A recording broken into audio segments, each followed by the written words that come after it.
I'm Donna Harvin, and I am the assistant principal here at Weaver Elementary, as you know.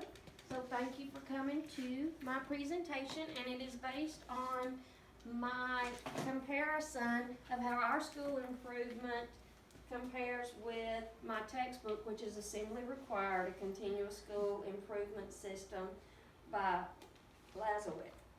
So this is the textbook if any of y'all would like to look at it later. And I'm going to begin with, when we talked about my culture and climate, what we did before, learning for all, and that's still my focus of learning for all. Ready? The expectations and outcomes, just as when we meet with our students, and we have expectations and outcomes, and when we meet as a faculty, we're going to respect our time together. We'll focus on what matters to make us better, supporting one another, and we're going to share our thoughts and ideas to promote school improvement.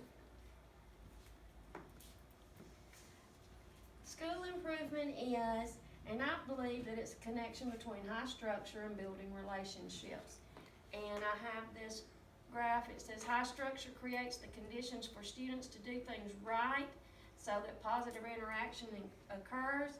To build positive relationships, you must have positive interactions. And to hit the target, it's all about relationships. Who are we? We are Weaver Elementary. This is based on 2018-2019 demographics. We have 615 students, 325 males, 290 females. Our breakdown, we have the minorities of Black, Hispanic, white, and other.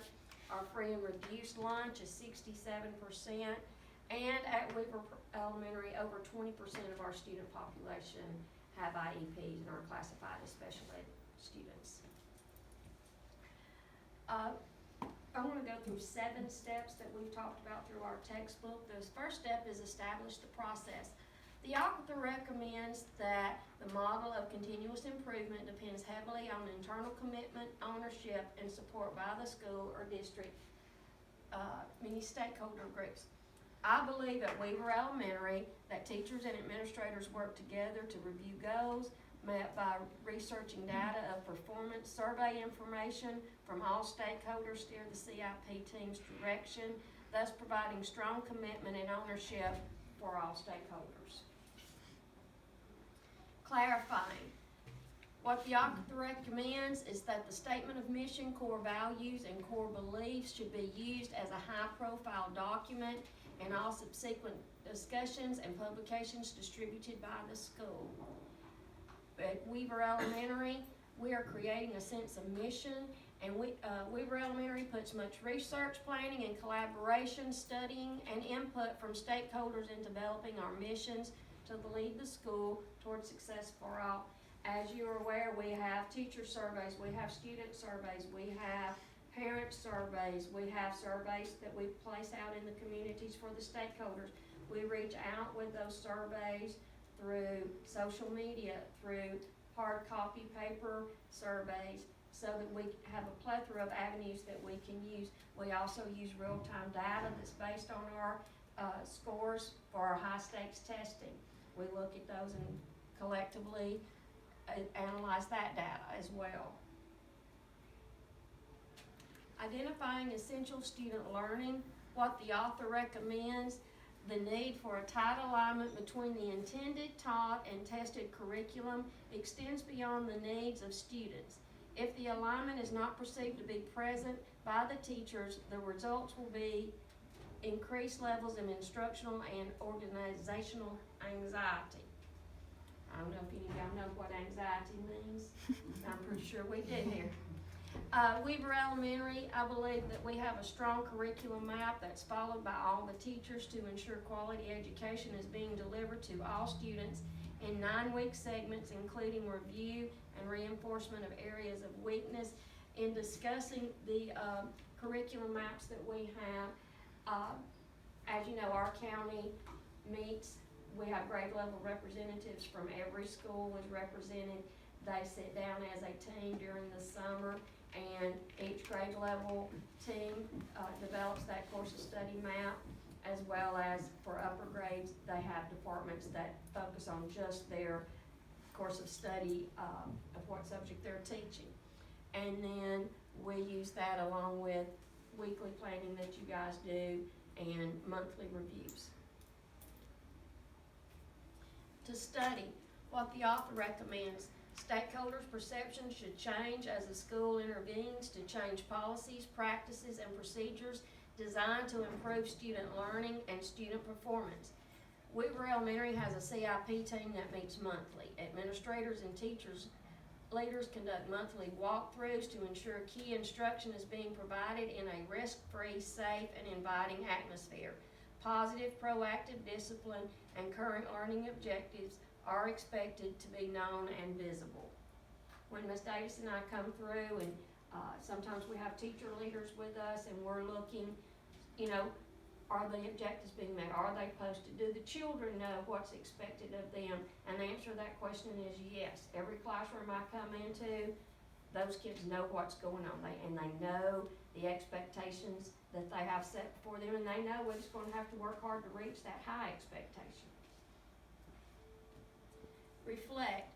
What does the author recommend? School leadership teams should be reassured that if they select a few goals based on good information and develop high-quality action plans, school improvement will be substantial.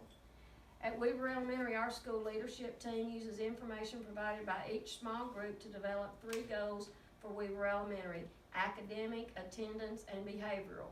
We celebrate successes each 9 weeks. At the beginning of our year, we divide up sections of the CIP plan. Teachers are in small groups where they work together on a section of the plan so that every teacher has a voice and their thoughts are heard and conveyed through the CIP team, through the small group, and then the small groups bring that back to the leadership team. It is input into the computer, it is approved through central office, and then it's submitted to the state for approval from the state, and that occurs every year. And that's based on the foundations of the research that happened from the high stakes testing from the year before. The plan.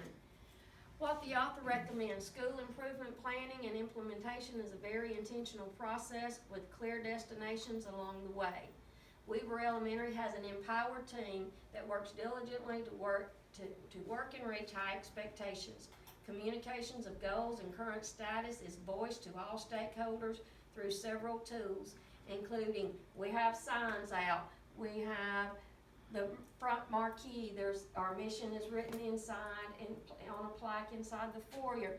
We have available documents that are in the office, in my office, available on the website, available in their planners, social media, our web pages, and also through face-to-face conversation.